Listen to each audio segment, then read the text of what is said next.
Hi guys, අපි අද යනවා අනුරාධපුරේ වන්දනා ගමන. මේ තමයි අපි යන බස් එක. අපි එක්ක තව බස් 26ක්ම යනවා. මම අංක ගහලා තියෙන්නේ. මේ තියෙන තව එක බස් එක. ඒකට බඩුවගක් දැම්මා. අපි කොට්ටව ආරන්නේ පන්රොකුත් දාලා ගමන ගියා. මේ තමයි වන්නලි මහසෑය. අපිට යහපැත්තෙන් තියෙනවා නැතින් චේතවනේ. ওই දෙකම රැයටත් මාරම ලස්සනයි. පේනවනේ ලයිට් දැම්මම පුදුම ලස්සනක් තියෙන්නේ.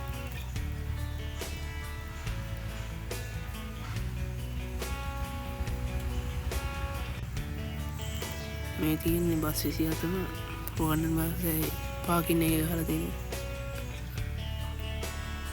සමහර බස් නම් පේන්නෙත් නෑ.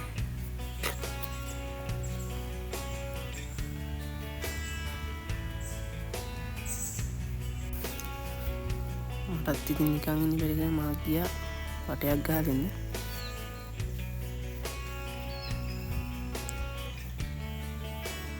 මේ තියෙන රුවන්වැලි මහසෑය ප්‍රධාන දොරටුව.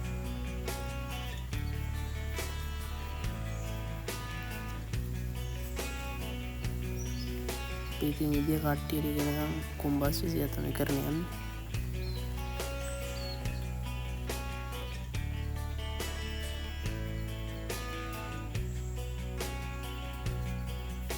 මේ තියෙන්නේ අපි නවාතැන්පලට ඇවිල්ලා කට්ටියට බස්සලා බස් ටික එක පේජිට ගහලා තියෙන්නේ.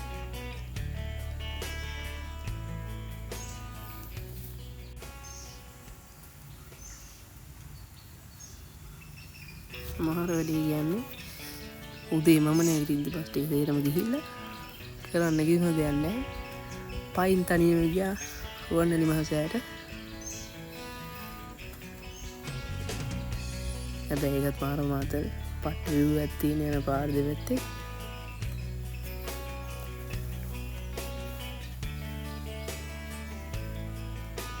මේ ඉතින් පේන වන්නලි මහසෑය පයින් ඉතින් ගියා.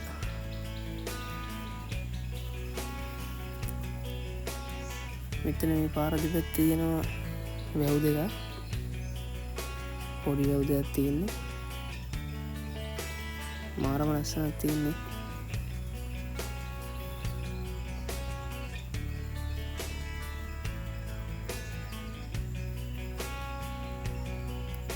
මේ පේනවනේ පාරේ වාහනවල යන මිනිස්සුත් තියෙනවා කියන්නේ. මේ තියෙන රුවන්වැලි මහසෑයට හැරෙන තැන චුට්ටක් මෙහා වැව.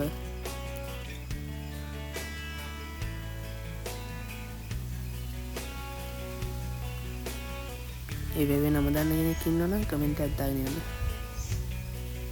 ඒකත් මාරම ලස්සනයි.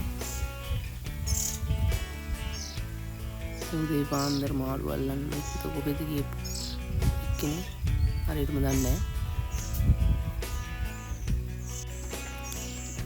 වටපිටාවේ ලස්සනත් බලාගෙන මම ගියා රුවන්වැලි මහසෑයට තනියම. මේ ඈතින් පේන පන්සලේ නම දන්නවනම් කමෙන්ට් එකක් දාන්න. නැත්නම් මම දන්නෙත් නෑ ඒක නා. මේ තියෙන්නේ පාරින් යන රුවන්වැලි මහසෑය. පයින්ම ගියා. මාරම ලස්සන විව් එකක් තියෙන්නේ. නොහොම රුවන්වැලි මහසෑයට ආව මං කොහොම හරි කිලෝමීටර් 2යි ගානක් තිබුණා. ඒ ඇවිල්ලා යාළුවෙකුත් අල්ලගෙන ගියා තූපාරාම. නිකන් ඉන්න බෑ.